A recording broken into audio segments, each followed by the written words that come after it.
മിശിഹായിൽ ഏറ്റവും സ്നേഹം നിറഞ്ഞ പ്രിയ പുരോഹിതരെ, ബഹുമാനപ്പെട്ട സിസ്റ്റേഴ്സ്, പ്രിയ മാതാപിതാക്കളെ, സഹോദരി സഹോദരന്മാരെ, വാത്സല്യമുള്ള കുഞ്ഞുമക്കളെ, ഇന്ന് നമ്മെ സംബന്ധിച്ചിടത്തോളം ഏറ്റവും വലിയ സന്തോഷത്തിൻ്റെ, അനുഗ്രഹത്തിൻ്റെ ഒരു പുണ്യ ദിനമാണ്. ഇന്ന് പെസഹ വ്യാഴാഴ്ച നമ്മൾ ആചരിക്കുമ്പോൾ രണ്ട് പ്രധാനപ്പെട്ട സംഭവങ്ങളാണ് അതിൽ നമ്മൾക്ക് ഓർമ്മിക്കുവാനുള്ളത്. വിശുദ്ധ കുർബാനയുടെ സ്ഥാപനത്തിൻ്റെയും അതോടൊപ്പം തന്നെ തൻ്റെ ശിഷ്യന്മാരുടെ പാദങ്ങൾ കഴുകിക്കൊണ്ട് എളിമയെന്ന വലിയ പുണ്യം നമ്മളെ പഠിപ്പിക്കുകയും കാണിച്ചു തരുകയും ചെയ്ത മിശിഹായുടെ ഓർമ്മയാണ് നമ്മൾ ആചരിക്കുക. മത്തായിയുടെ സുവിശേഷം 20-ാം അധ്യായം 28-ാമത്തെ വാക്യത്തിലൂടെ തമ്പുരാൻ നമ്മളെ ഓർമ്മപ്പെടുത്തുന്ന കാര്യമാണ്. മനുഷ്യപുത്രൻ വന്നിരിക്കുന്നത് ശുശ്രൂഷിക്കപ്പെടുവാനല്ല, ശുശ്രൂഷിക്കുവാനും അനേകർക്ക് മോചനദ്രവ്യമായിട്ട് നിത്യജീവൻ നൽകുന്നതിന് വേണ്ടിയിട്ട്, തൻ്റെ ജീവനെ നൽകുന്നതിനും വേണ്ടിയിട്ടാണ് മനുഷ്യപുത്രൻ വന്നിരിക്കുന്നത്. ആ എളിമയുടെ ഒരു ഓർമ്മപ്പെടുത്തലാണ് ഇന്നത്തെ ഈ പെസഹ ദിനത്തിലൂടെ നമ്മൾ ആചരിക്കേണ്ടത്. വിശുദ്ധ കുർബാന അപ്പത്തിൻ്റെയും വീഞ്ഞിൻ്റെയും സാദൃശ്യത്തിൽ അവിടുന്ന് സ്ഥാപിച്ചു. യോഹന്നാന്റെ സുവിശേഷം 3-ാം അധ്യായം 16-ാമത്തെ വാക്യത്തിൽ നമ്മൾ വായിക്കുന്നുണ്ട്, എന്തെന്നാൽ അവനിൽ വിശ്വസിക്കുന്ന ഒരാത്മാവ് പോലും നഷ്ടപ്പെടാതിരിക്കുന്നതിന് വേണ്ടിയിട്ട്, നശിച്ചു പോകാതിരിക്കുന്നതിന് വേണ്ടിയിട്ട് പിതാവായ ദൈവം തൻ്റെ ഏകജാതനെ നൽകാൻ തക്ക വിധം ഈ ലോകത്തെ അത്രമാത്രം സ്നേഹിച്ചു എന്ന് പറയുക. അതാണ് മക്കളെ വിശുദ്ധ കുർബാന.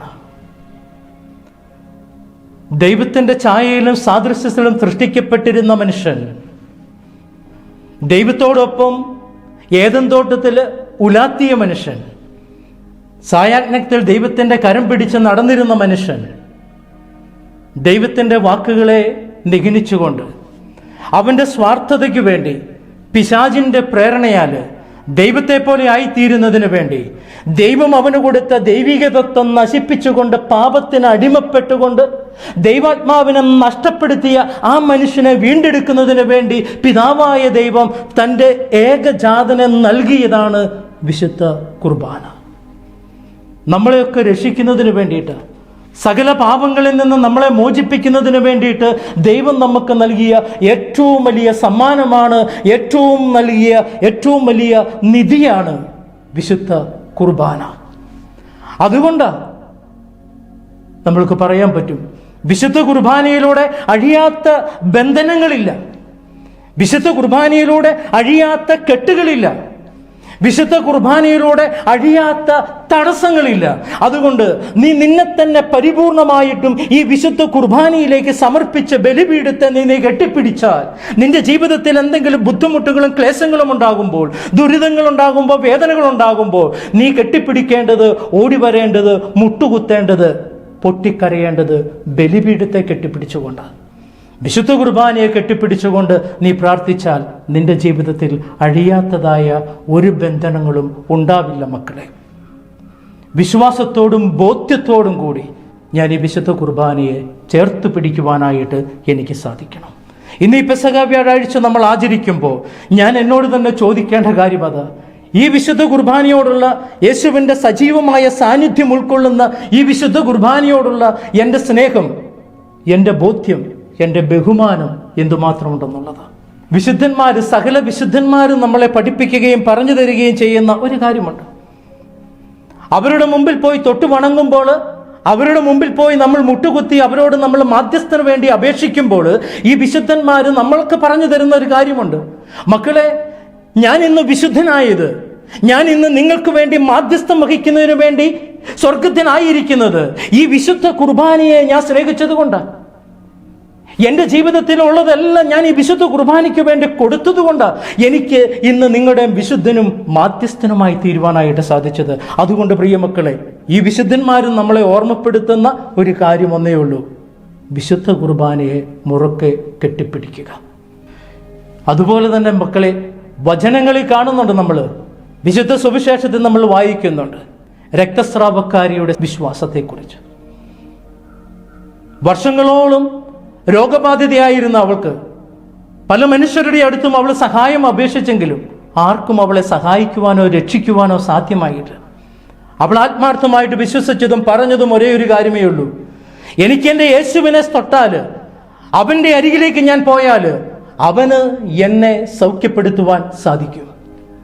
അതുകൊണ്ട് വിശ്വാസത്തോടും ഉറച്ച ബോധ്യത്തോടും കൂടി കർത്താവിൻ്റെ വസ്ത്രത്തിൽ ഒന്ന് തൊട്ടപ്പോൾ അവൾക്ക് സൗഖ്യം ലഭിച്ചു.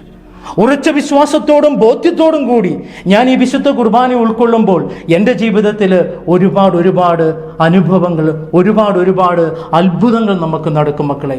എല്ലാ ദിവസവും നമ്മുടെ കാതുകൾ കൊണ്ട് കേട്ടതും കണ്ണുകൾ കൊണ്ട് ആസ്വദിച്ചതും നാവുകൾ കൊണ്ട് രുചിച്ചറിഞ്ഞതുമായ ആ സത്യത്തെ, വിശുദ്ധ കുർബാന എന്ന സത്യത്തെ എൻ്റെ നാവിലേക്ക് ഞാൻ സ്വീകരിക്കുമ്പോൾ, എൻ്റെ കരങ്ങളിൽ ഞാൻ സ്വീകരിക്കുമ്പോൾ എനിക്ക് ആ ബോധ്യമുണ്ടോ? വിശുദ്ധ കുർബാനയാകുന്ന എൻ്റെ തമ്പുരാൻ എൻ്റെ കൂടെ, എൻ്റെ ഹൃദയത്തിൽ എന്നോടൊപ്പം വസിക്കുന്നു എന്നുള്ള ബോധ്യത്തിലേക്ക് വളരുവാനായിട്ട് നമുക്ക് സാധിക്കണം. അതാ തമ്പുരാൻ നമ്മളെ പഠിപ്പിക്കുക. പുറപ്പാടിൻ്റെ പുസ്തകത്തിലൂടെ 12-ാം അധ്യായം 21 മുതൽ 23 വരെയുള്ള വാക്യങ്ങളിൽ ആദ്യത്തെ പെസഹ ഈജിപ്തിൽ വെച്ച് അവരാഘോഷിക്കുന്നുണ്ട്. അഹ്റോനോടും മോശയോടും ദൈവമായ കർത്താവ് പറയുന്നുണ്ട്: ഇന്ന് രാത്രിയിൽ കുഞ്ഞാടിൻ്റെ രക്തം നിങ്ങൾ ഒരു ഹീസോപ്പ് ചെടിയിലെ തണ്ടിൽ മുക്കി കട്ടിലപ്പടിയിൽ മേല്, വാതിലിൻ്റെ കട്ടിലപ്പടിയിൽ, അതിൻ്റെ പടികളിൽ നിങ്ങൾ പൂശി വെക്കണമെന്ന് പറയുന്നുണ്ട്. ഇന്ന് രാത്രിയിൽ സംഹാരദൂതൻ നിങ്ങളുടെ ഈജിപ്തിലൂടെ കടന്നു പോകുമ്പോൾ ഈ കുഞ്ഞാടിൻ്റെ രക്തം കാണുന്ന നിങ്ങളുടെ ഭവനത്തിലേക്ക് സംഹാരദൂതനെ കടക്കുവാൻ ഞാൻ അനുവദിക്കില്ല. നിങ്ങളുടെ കുഞ്ഞുങ്ങൾ, നിങ്ങളുടെ ഭവനങ്ങൾ സുരക്ഷിതമായിരിക്കുമെന്ന് ദൈവമായ കർത്താവ് പറയുന്നുണ്ട്. പ്രിയമക്കളെ, ഓർക്കുക, എല്ലാ ദിവസവും വിശുദ്ധ കുർബാനയാകുന്ന ഈ ശരീരത്തെ, യേശുവിൻ്റെ ശരീരത്തെ, രക്തത്തെ നമ്മൾ ഉൾക്കൊള്ളുമ്പോൾ, എൻ്റെ ശരീരത്തിലൂടെ, എൻ്റെ സിരകളിലൂടെ ഓടുന്ന ആ തമ്പുരാന്റെ ശരീര രക്തങ്ങൾ എൻ്റെ ശരീരത്തിലൂടെ ഓടുമ്പോൾ എങ്ങനെ ഒരു പിശാചിന്, ദുഷ്ടശക്തിക്ക് എന്നെ നശിപ്പിക്കുവാൻ, എന്നെ തകർക്കുവാൻ ഒരു ദുഷ്ടാത്മാവിനും സാധ്യമല്ല. അതാ ദൈവം പറയുന്നത്. വിശുദ്ധ കുർബാനയെ നമ്മൾ പൂർണ്ണമായിട്ടും സ്നേഹിക്കുവാൻ, ആ വിശുദ്ധ കുർബാനയെ, എനിക്ക് വിശുദ്ധ കുർബാനയോടുള്ള സ്നേഹവും ബഹുമാനവും ആദരവും എന്തുമാത്രമുണ്ടെന്ന് നമ്മൾ അറിയേണ്ടത്. ദൈവത്തിൻ്റെ സജീവമായ സാന്നിധ്യം കുടികൊള്ളുന്ന ഈ വിശുദ്ധ കുർബാനയോടുള്ള എൻ്റെ ഭക്തി, എൻ്റെ സ്നേഹം, എൻ്റെ ബഹുമാനം, എൻ്റെ സ്നേഹത്തിനോ എൻ്റെ ബഹുമാനത്തിനോ എവിടെയെങ്കിലും കോട്ടങ്ങൾ തെറ്റിയിട്ടുണ്ടെങ്കിൽ അത് തിരുത്തേണ്ടവരാണ് നമ്മൾ. തമ്പുരാൻ നമ്മളെ ഓർമ്മപ്പെടുത്തി തരിക.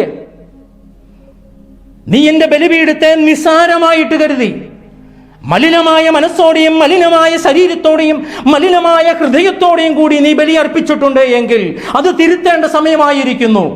പ്രിയ സഹോദരങ്ങളെ, ഓർക്കുക, രാത്രിയുടെ യാമങ്ങളിൽ ഞാൻ തനിച്ചായിരിക്കുമ്പോൾ എൻ്റെ സുഖത്തിന് വേണ്ടി, എൻ്റെ ശരീരത്തിൻ്റെ സുഖത്തിന് വേണ്ടി, എൻ്റെ കുടുംബത്തിൽ എല്ലാവരും കിടന്നുറങ്ങി എന്ന് ബോധ്യപ്പെടുന്ന സമയത്ത് ഇന്റർനെറ്റിലേക്ക് കയറിക്കൊണ്ട് എൻ്റെ ആവശ്യങ്ങൾക്ക് വേണ്ടി, എൻ്റെ ശരീരത്തിന് വേണ്ടി, എൻ്റെ ശരീരത്തിൻ്റെ മ്ലേച്ഛതയ്ക്ക് വേണ്ടി അശ്ലീലമായ വീഡിയോകൾ കണ്ടുകൊണ്ട് അതിൽ ആനന്ദിച്ചുകൊണ്ട് ഒരു എളുപ്പമില്ലാതെ അടുത്ത ദിവസം രാവിലെ പ്രഭാതത്തിൽ വിശുദ്ധ കുർബാന എൻ്റെ കരങ്ങളിലേക്ക് ഞാൻ സ്വീകരിക്കുമ്പോൾ തമ്പുരാൻ നമ്മളോട്, എന്നെയും നിന്നെയും ഓർമ്മപ്പെടുത്തുന്ന ഒരു കാര്യം: എൻ്റെ ബലിപീഠത്തെ നീ നിസ്സാരമായി കരുതി മലിനമായ ഹൃദയത്തോടെ, മലിനമായ മനസ്സോടെ, അശുദ്ധമായ ഹൃദയത്തോടുകൂടി നീ ബലിയർപ്പിക്കുമ്പോൾ ഞാൻ തമ്പുരാനെ വേദനപ്പെടുത്തുകയാണ് ചെയ്യുന്നത്.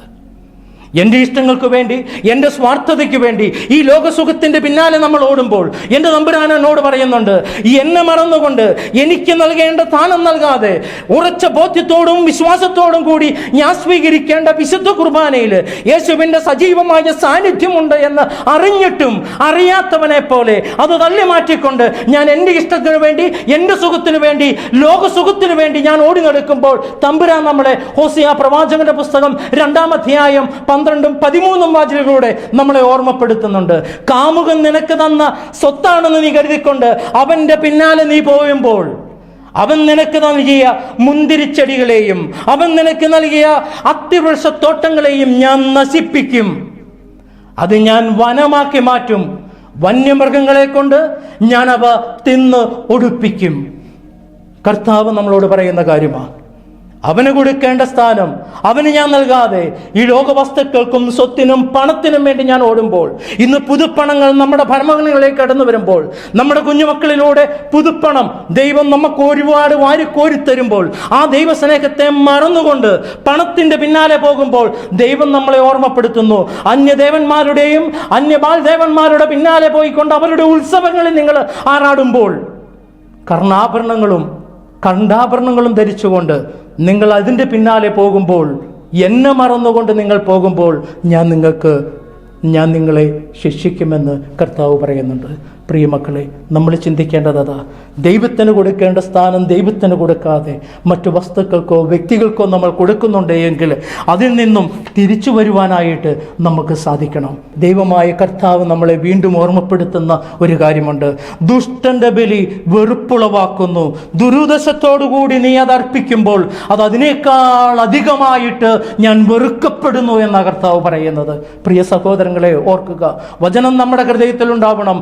ദുഷ്ടന്റെ ബലി ഞാൻ വെറുക്കുന്നു, ദുരുദ്ദേശത്തോടുകൂടി നീ അത് അർപ്പിക്കുമ്പോൾ അത് അതിനേക്കാൾ കൂടുതലായിട്ട് ഞാൻ വെറുക്കപ്പെടുകയാണ്. എൻ്റെ പ്രിയപ്പെട്ട സഹോദരങ്ങളോട്, എൻ്റെ കൂടപ്പിറപ്പിനോട് എനിക്ക് വെറുപ്പുണ്ട് എങ്കിൽ, വിദ്വേഷമുണ്ട് എങ്കിൽ, എൻ്റെ കുടുംബത്തിൽ ആരോടെങ്കിലും, എൻ്റെ അയൽവക്കക്കാരോട്, എൻ്റെ സ്നേഹിതരോട്, എന്നെ ചതിക്കുന്നവരോട്, വഞ്ചിക്കുന്നവരോട് എൻ്റെ മനസ്സിൽ വിദ്വേഷമോ വെറുപ്പോ പകയോ ഉണ്ടെങ്കിൽ അവരോട് പൊറുക്കാതെ, അവരോട് ക്ഷമിക്കാതെ, ആരോടെങ്കിലും വെറുപ്പ് മനസ്സിൽ വെച്ചുകൊണ്ട് ഞാൻ വിശുദ്ധ കുർബാനയിൽ പങ്കെടുക്കുമ്പോൾ തമ്പുരാൻ നമ്മളെ ഓർമ്മപ്പെടുത്തുന്ന ഒരു കാര്യമുണ്ട്. ദുഷ്ടന്റെ ബലി എനിക്ക് വെറുപ്പുളവാക്കുന്നു. ദുരുദ്ദേശത്തോടുകൂടി ഞാൻ അത് സമർപ്പിക്കുമ്പോൾ അത് കൂടുതൽ വെറുക്കപ്പെടുന്നു. ഉൽപ്പത്തി പുസ്തകത്തിൽ നമ്മൾ വായിക്കുന്നുണ്ട്, ആദ്യത്തെ ബലിയെപ്പറ്റി നമ്മൾ പറയുന്നുണ്ട്. കായേലിന്റെയും ആബേലിന്റെയും പറ്റി ആദ്യത്തെ ബലി, കായേലിനെയും അവന്റെ ബലിവസ്തുക്കളെയും ദൈവമായ കർത്താവ് സ്വീകരിച്ചില്ല. ആബേലിനെയും അവന്റെ ബലിയെയും ദൈവമായ കർത്താവ് സ്വീകരിച്ചു. കാരണം കായേലിന് അവന്റെ മാതാപിതാക്കളിൽ നിന്ന് ലഭിച്ച ആ ദുഷ്ടതയുടെ ശക്തികൾ അവന്റെ മുൻപിലുണ്ടായിരുന്നു, അവന്റെ ഹൃദയത്തിലുണ്ടായിരുന്നു. അതുകൊണ്ട് അവൻ ദുഷ്ടതയോടുകൂടെ ബലിയർപ്പിച്ചപ്പോൾ അവന്റെ ബലി കർത്താവ് സ്വീകരിച്ചില്ല. നിഷ്കളങ്കതയോടുകൂടി ആബേൽ ബലിയർപ്പിച്ചപ്പോൾ അവൻ്റെ ബലി തമ്പുരാൻ സ്വീകരിക്കുന്നുണ്ട്. അതുകൊണ്ട് പ്രിയമക്കളെ, ഇന്ന് ദൈവം നമ്മളെ ഓർമ്മപ്പെടുത്തുന്ന ഒരു കാര്യം, ഇന്ന് ഈ പെസഹ വ്യാഴാഴ്ച, ഇന്ന് അപ്പമായി വീഞ്ഞായി നമ്മുടെ മുമ്പിലേക്ക് വരുന്ന ഈ തമ്പുരാൻ നമ്മളെ ഓർമ്മപ്പെടുത്തുന്ന ഒരു കാര്യമുണ്ട്. സങ്കീർത്തനത്തിൻ്റെ പുസ്തകം 24-ാം അധ്യായം 4-ാമത്തെ വാക്കിലൂടെ എന്നോടും നിന്നോടും ആവശ്യപ്പെടുന്ന ഒരു കാര്യം, നീ ബലിയർപ്പിക്കുമ്പോൾ കളങ്കമറ്റ കരങ്ങൾ കൊണ്ട് നീ ബലിയർപ്പിക്കണം. കളങ്കമറ്റ കരങ്ങൾ കൊണ്ട് നീ ബലിയർപ്പിക്കണം. നിഷ്കളങ്കമായ ബലിയർപ്പിക്കുവാൻ, സ്നേഹത്തിൻ്റെതായ ബലിയർപ്പിക്കുവാൻ, ത്യാഗത്തിൻ്റെതായ ബലിയർപ്പിക്കുവാൻ നമുക്ക് സാധിക്കണം. മക്കളെ, ത്യാഗമനോഭാവത്തോടുകൂടി എനിക്ക് എത്ര പ്രാവശ്യം തമ്പുരാന് ബലിയർപ്പിക്കുവാനായിട്ട് സാധിക്കുന്നുണ്ട് എന്ന് നമ്മൾ ചിന്തിക്കേണ്ടത്. എൻ്റെ പ്രിയ സഹോദരൻ, ഞാനൊരു സംഭവം പറയാം. എൻ്റെ ആശ്രമത്തിനടുത്ത് താമസിക്കുന്ന ജസ്ലി ചേച്ചി 2 ആഴ്ച മുമ്പ് എന്നെ വിളിച്ചു പറഞ്ഞ ഒരു കാര്യമാണ്. ആ സഹോദരിയുടെ മകൾക്ക് ഇൻഫോ പാർക്കിൽ ജോലി കിട്ടി. അവിടെ ജോലി കിട്ടിയപ്പോൾ ലഭിച്ച് ആദ്യ മാസത്തെ ശമ്പളം ലഭിച്ചപ്പോൾ ആ സഹോദരി എന്നെ വിളിച്ചു പറഞ്ഞു, അച്ഛാ, എൻ്റെ മോൾക്ക് ശമ്പളം കിട്ടി. ഇനി ദൈവത്തിനോട് ഞാൻ ഒരുപാട് നന്ദി പറയുകയാണ്, ദൈവത്തെ ഞാൻ മഹത്വപ്പെടുത്തുകയാണ്. അപ്പോൾ അതിനുശേഷം ആ സഹോദരി പറഞ്ഞൊരു കാര്യമുണ്ട്, അച്ഛാ, എൻ്റെ മകൾക്ക് വേണ്ടി അച്ഛൻ്റെ ദീപബലിയിൽ പ്രത്യേകം ഒന്ന് പ്രാർത്ഥിക്കണം. കാരണം 50 പേരെ ഇൻഫോ പാർക്കിൽ നിന്ന് അവർ തിരഞ്ഞെടുത്തിട്ടുണ്ട്. ഈ 50 പേരിൽ ഒരുവള് എൻ്റെ മകളാണ്. അവൾക്ക് അടുത്ത എക്സാമിലേക്ക്, അടുത്ത ഘട്ടത്തിലേക്ക് കടക്കുവാൻ വേണ്ടിയിട്ട് അവരെ തിരഞ്ഞെടുത്തിരിക്കുകയാണ്. അത് മകള് ഭയങ്കര ആശങ്കയോടുകൂടിയാണ് എന്നോട് പറഞ്ഞത്. കാരണം ഈ 50 പേരും എല്ലാം പഠിപ്പിസ്റ്റുകളാണ്, എല്ലാവരും വളരെ ശക്തമായിട്ട് പഠിക്കുന്നവരാണ്. അപ്പം അതുകൊണ്ട് അച്ഛൻ ബലിയിൽ പ്രാർത്ഥിക്കണം. അപ്പം ഞാൻ ആ സഹോദരിയോട് പറഞ്ഞതേ ഉള്ളൂ, സഹോദരി, എല്ലാ ദിവസവും വിശുദ്ധ കുർബാനയിൽ ആശ്രമ ദേവാലയത്തിൻ്റെ ഏറ്റവും ഫ്രണ്ടിലിരുന്ന് ചേച്ചിയും ചേച്ചിയുടെ മക്കളും വന്ന് പ്രാർത്ഥിക്കുകയും ബലിയും അർപ്പിക്കുന്നുണ്ടല്ലോ, ആ ബലിയെ ചേച്ചി പ്രാർത്ഥിച്ചാൽ പോരെ, ദൈവം നമുക്ക് തരും. എനിക്കത് ഉറപ്പുണ്ട്, ബോധ്യമുണ്ട് അച്ഛാ. എന്നിട്ട് ആ സഹോദരി എന്നോട് പറഞ്ഞ കാര്യം ഇതാണ്, അച്ഛാ, ഈ മകൾക്ക് വേണ്ടി പരീക്ഷയുടെ സമയമായപ്പോൾ ഞാൻ ആ മകൾ എന്നോട് പറഞ്ഞ ഒരു കാര്യമുണ്ട്. അവൾക്ക് എക്സാമിൻ്റെ സമയമായപ്പോൾ ഭയങ്കര ആദിയായി കഴിഞ്ഞപ്പോൾ അമ്മ മകളോട് പറഞ്ഞു, മകളെ, നീ ഭയപ്പെടേണ്ട, നീ വിശുദ്ധ കുർബാനയിൽ പങ്കുചേർന്നതിന് ശേഷം നീ പരീക്ഷയ്ക്ക് പോവുക, അപ്പോൾ നിനക്ക് വിജയം സുനിശ്ചിതമാണ്. അമ്മ ഉറച്ച ബോധ്യത്തോടും ശക്തിയോടും കൂടി ആ മകളോട് പറഞ്ഞു കൊടുത്ത കാര്യമാണ്. അപ്പം മകൾ പറഞ്ഞു, അമ്മേ, എനിക്കതിന് സാധ്യമല്ല. കാരണം ഞാൻ ഇന്നിപ്പോൾ ഇവിടെ താമസിക്കുന്ന ഈ സ്ഥലത്ത് ദേവാലയം എവിടെയാണെന്ന് എനിക്കറിയില്ല അമ്മേ. അതുകൂടാതെ എൻ്റെ കൂടെ 2 പെൺകുട്ടികളുണ്ട്, എൻ്റെ കൂട്ടുകാരികളുണ്ട്. പക്ഷെ അവർ ഹൈന്ദവരാണ്. അപ്പോൾ അവരെയും കൂട്ടിക്കൊണ്ട് എനിക്ക് പോകുവാൻ സാധിക്കുകയില്ല. അപ്പം അതുകൊണ്ട് അമ്മയുടെ ബലിയിൽ എനിക്ക് വേണ്ടി പ്രാർത്ഥിച്ചാൽ മതി. പരീക്ഷയുടെ തലേന്നാൾ ഇവരെയൊക്കെ ഭയപ്പെടുത്തിക്കൊണ്ട് മകള് അത്ഭുതപ്പെടുത്തിക്കൊണ്ട് ഈ മകള് രാത്രി 8 മണിയായപ്പോഴത്തേക്കും അതിനു മുമ്പേ തൻ്റെ ഭവനത്തിൽ വന്ന് കയറി. മകള് വീട്ടിലേക്ക് വന്ന് കയറിയപ്പോഴേ അമ്മ ചോദിച്ചു, മോളെ എന്തേ നീ ഇത്ര നേരത്തെ വന്നത്? അപ്പോൾ ആ മകള് പറഞ്ഞതേ ഉള്ളൂ, അമ്മേ, നാളെ എനിക്ക് ആശ്രമ ദേവാലയത്തിൽ പോയി എനിക്ക് വിശുദ്ധ ബലിയിൽ പങ്കുചേരണം. അതിനുശേഷമേ ഞാൻ ബലി അർപ്പിക്കൂ, ഞാൻ പരീക്ഷ എഴുതാൻ പോവുകയുള്ളൂ. പ്രിയമക്കളെ, ഈ 50 പേരിൽ 12 കുട്ടികളാണെന്ന് തിരഞ്ഞെടുക്കപ്പെട്ടവര്, വിജയിച്ചവര്. 50 പേരിൽ 12 കുട്ടികളാണ് വിജയിച്ചവര്. ഈ 12 പേരിൽ ഒരുവള് ഈ ജെസി ചേച്ചിയുടെ മകളായിരുന്നു. പ്രിയമക്കളെ, ത്യാഗമനോഭാവത്തോടുകൂടി സ്നേഹത്തോടുകൂടി ഞാൻ ബലിയർപ്പിക്കുമ്പോൾ ദൈവം നമ്മുടെ കൂടെ ഉണ്ടാകും. നമ്മോട് കൂടെ, നമ്മുടെ കൂടത്തിൽ സഹവസിക്കുന്ന ഒരു തമ്പുരാനെ നമുക്ക് കണ്ടെത്തുവാനായിട്ട് സാധിക്കും. പ്രിയമക്കളെ, ഇവിടെ ഇരിക്കുന്ന മാതാപിതാക്കൾക്ക്, നിങ്ങൾക്ക് ആർക്കെങ്കിലും ധൈര്യമുണ്ടോ, തൻ്റെ ഇടമുണ്ടോ നിങ്ങളുടെ മക്കളോട് പറയുവാനായിട്ട്? ഇന്ന് വിശുദ്ധ കുർബാന അർപ്പിച്ചതിന് ശേഷം മാത്രം മതി മക്കളെ, നിങ്ങൾ ഇന്ന് ജോലിക്ക് പോയാൽ മതി. ഇന്ന് പരീക്ഷയ്ക്ക് നിങ്ങൾ പോകുമ്പോൾ ഈ വിശുദ്ധ ബലിയിൽ പങ്കെടുത്ത് പ്രാർത്ഥിച്ചതിന് ശേഷം മാത്രം മതി, നിങ്ങൾ ഇതിന് പോയാൽ മതി എന്ന് പറയുവാനുള്ള ധൈര്യവും തൻ്റെ ഇടവും ഇന്ന് ഇവിടെ ഇരിക്കുന്ന ആർക്കെങ്കിലും ഉണ്ടോ? അതാ തമ്പുരാൻ പറയുന്നത്, എൻ്റെ ബലിപീഠത്തെയും എൻ്റെ ബലിവസ്തുക്കളെയും നിങ്ങൾ നിസ്സാരമായി കരുതരുത്, നിസ്സാരമായിട്ട് കരുതരുത് എന്ന് ദൈവം നമ്മളെ ഓർമ്മപ്പെടുത്തി തരിക. പ്രിയമക്കളെ, ബലി നമ്മൾ അർപ്പിക്കുമ്പോൾ അങ്ങേയറ്റം സ്നേഹത്തോടെ, അങ്ങേയറ്റം കാരുണ്യത്തോടെ, അങ്ങേയറ്റം ത്യാഗമനോഭാവത്തോടെ നമ്മൾ അർപ്പിക്കുവാനായിട്ട് സാധിക്കണം. ഇന്ന് നമ്മളിൽ പലരും പറയും, വിശുദ്ധ കുർബാനയെ പങ്കെടുക്കുവാൻ നമുക്ക് പലർക്കും താല്പര്യമില്ല. അതുകൊണ്ട് നമ്മൾ പറയും, നിസ്സാരമായിട്ട് അലസമായ മനോഭാവത്തോടു കൂടി നമ്മൾ പറയും, എനിക്കിന്ന് തലവേദനയാണ്, വയറുവേദനയാണ്, മുട്ടുവേദനയാണ്, കാലുവേദനയാണ്, അതല്ലെങ്കിൽ എനിക്ക് ഇന്ന ജോലിയുണ്ട്, അതുകൊണ്ട് ഞാൻ പോകുന്നില്ല, അതുകൊണ്ട് എനിക്ക് ഇന്ന് യാത്രയുണ്ട്, അതുകൊണ്ട് ഞാൻ ഇന്ന് കുർബാനയ്ക്ക് പോകുന്നില്ല. കുർബാനയെ നിസ്സാരമായിട്ട് തള്ളിക്കളയെന്ന നിങ്ങളോട് തമ്പുരാൻ പറയുന്ന ഒരു കാര്യമുണ്ട്. തൻ്റെ തിരുവിലാവിലെ മുറിവുകൾ കാണിച്ചുകൊണ്ട്, 5 തിരുമുറിവുകൾ കാണിച്ചുകൊണ്ട് കർത്താവ് നമ്മളോട് പറയുന്ന ഒരു കാര്യമേ ഉള്ളൂ, മകളെ, നീ ഇന്ന് അനുഭവിക്കുന്ന ഈ വേദനയേക്കാൾ കൂടുതൽ വേദന ഞാൻ അന്ന് അനുഭവിച്ചിരുന്നു. നീ ഇന്ന് അനുഭവിക്കുന്ന ഈ ക്ഷീണത്തേക്കാൾ അധികമായിട്ട് കാൽവരി മലയിലേക്ക് ഞാൻ കുരിശ് വഹിച്ചു കൊണ്ടുപോയപ്പോൾ ഞാൻ ബലഹീനനായിട്ട് തളർന്നു വീണിട്ടുണ്ട്. മക്കളെ, തമ്പുരാൻ നമ്മളെ ഓർമ്മപ്പെടുത്തുന്ന കാര്യം, സ്നേഹത്തോടുകൂടി വിശ്വാസത്തോടും ബോധ്യത്തോടും കൂടി ദൈവസന്നിധിയിലേക്ക് എത്തിച്ചേരുന്നതിന് വേണ്ടിയിട്ട് പ്രിയമക്കളെ, നമുക്ക് വേണ്ടി, നമ്മുടെ പാപങ്ങൾക്ക് വേണ്ടി ബലിയർപ്പിച്ച ആ തമ്പുരാനെ നിറമനസ്സോടുകൂടി സ്വീകരിക്കുവാനായിട്ട് സാധിക്കണം. ഇന്ന് പെസഹ വ്യാഴാഴ്ച വിശുദ്ധ കുർബാനയെപ്പറ്റി നമ്മൾ ചിന്തിക്കുമ്പോൾ, വിശുദ്ധ കുർബാനയെപ്പറ്റി നമ്മൾ ആചരിക്കുമ്പോൾ കർത്താവ് പറയുന്ന ഒരു കാര്യമുണ്ട്. സിഗിയോൻ ഊട്ടുശാലയിൽ എൻ്റെ പ്രിയ മക്കളെ, എൻ്റെ പ്രിയ സഹോദരങ്ങളോടുകൂടി, എൻ്റെ പ്രിയപ്പെട്ട ശിഷ്യന്മാരോടുകൂടി ഞാൻ കുർബാന അർപ്പിച്ചപ്പോൾ ആദ്യമായിട്ട് വിശുദ്ധ കുർബാന അപ്പമെടുത്ത് സ്വർഗത്തിലേക്ക് ഉയർത്തി പിതാവിൻ്റെ സന്നിധിയിലേക്ക് അർപ്പിച്ചുകൊണ്ട് പറഞ്ഞ വാക്കുകൾ, ഇതെൻ്റെ ശരീരമാകുന്നു, ഇതെൻ്റെ രക്തമാകുന്നു എന്ന് പറഞ്ഞുകൊണ്ട് മുറിച്ച് വീഞ്ഞിൽ മുക്കിക്കൊണ്ട് ഞാൻ ആദ്യം പകർന്നു നൽകിയത് യൂദാസിന.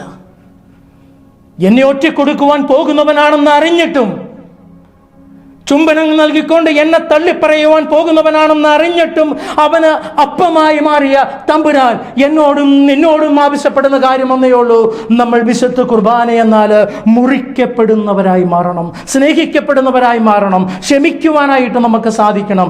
എന്നെ ചതിക്കുന്നവനാണെന്ന് അറിഞ്ഞിട്ടും, എന്നെ വഞ്ചിക്കുന്നവളാണെന്ന് അറിഞ്ഞിട്ടും, എൻ്റെ ജീവിത പങ്കാളിക്ക് വേണ്ടിയിട്ട്, എൻ്റെ കുടുംബത്തിലുള്ളവർക്ക് വേണ്ടിയിട്ട്, എൻ്റെ പ്രിയപ്പെട്ട സഹോദരി സഹോദരന്മാർക്ക് വേണ്ടിയിട്ട്, സ്വത്തിൻ്റെ പേരിൽ, പണത്തിൻ്റെ പേരിൽ ഞാൻ അവർക്കെതിരെ കേസുകൾ കൊടുക്കുമ്പോഴും, അവരെ തള്ളിപ്പറഞ്ഞപ്പോഴും, എന്നെ വഞ്ചിക്കുന്നവനാണെന്ന് അറിഞ്ഞിട്ടും എൻ്റെ ശത്രുവിന് വേണ്ടി, അവർക്ക് വേണ്ടി പ്രാർത്ഥനയോടെ വിശുദ്ധ കുർബാന അർപ്പിക്കുവാൻ, കുർബാനയായി തീരുവാൻ നമുക്ക് സാധിക്കുമോ? നമുക്ക് സാധിക്കണം. ഇന്ന് ക്രിസ്തു അതാ പറയുന്നത്. വിശുദ്ധ കുർബാന എന്നാൽ മുറിക്കപ്പെടുവാനായിട്ട് നമുക്ക് സാധിക്കണം, സ്നേഹിക്കപ്പെടുവാനായിട്ട് നമുക്ക് സാധിക്കണം, കരുണ കാണിക്കുവാനായിട്ട് നമുക്ക് സാധിക്കണം. പ്രിയമക്കളെ, അതിനുവേണ്ടി ഇന്ന് ഈ പെസഹ തിരുനാളിൽ നമുക്ക് ആത്മാർത്ഥമായിട്ട് പ്രാർത്ഥിക്കാം. ഈ തുടർന്ന് വരുന്ന തിരുക്കർമ്മങ്ങളിലും പ്രാർത്ഥനയിലും ആത്മാർത്ഥമായിട്ട് നമുക്ക് അപേക്ഷിക്കാം. ദൈവമേ, ഞങ്ങളുടെ പാപങ്ങൾ നിന്റെ വിശുദ്ധ കുർബാനയിൽ, നിന്റെ വിശുദ്ധ തിരുബലിയിൽ ഞങ്ങളെ കഴുകി വിശുദ്ധീകരിക്കണമേ എന്ന് നമുക്ക് ആത്മാർത്ഥമായിട്ട് പ്രാർത്ഥിച്ചുകൊണ്ട് ഉറച്ച ബോധ്യത്തോടും വിശ്വാസത്തോടും കൂടി നമ്മുടെ വിശ്വാസത്തെ നമുക്ക് ഉറക്കെ പ്രഖ്യാപിക്കാം. ദൈവം നമ്മെ അനുഗ്രഹിക്കട്ടെ. എല്ലാവർക്കും പെസഹ തിരുനാളിൻ്റെ സ്നേഹമംഗളങ്ങൾ വളരെ സ്നേഹത്തോടെ സന്തോഷത്തോടെ നേരുന്നു.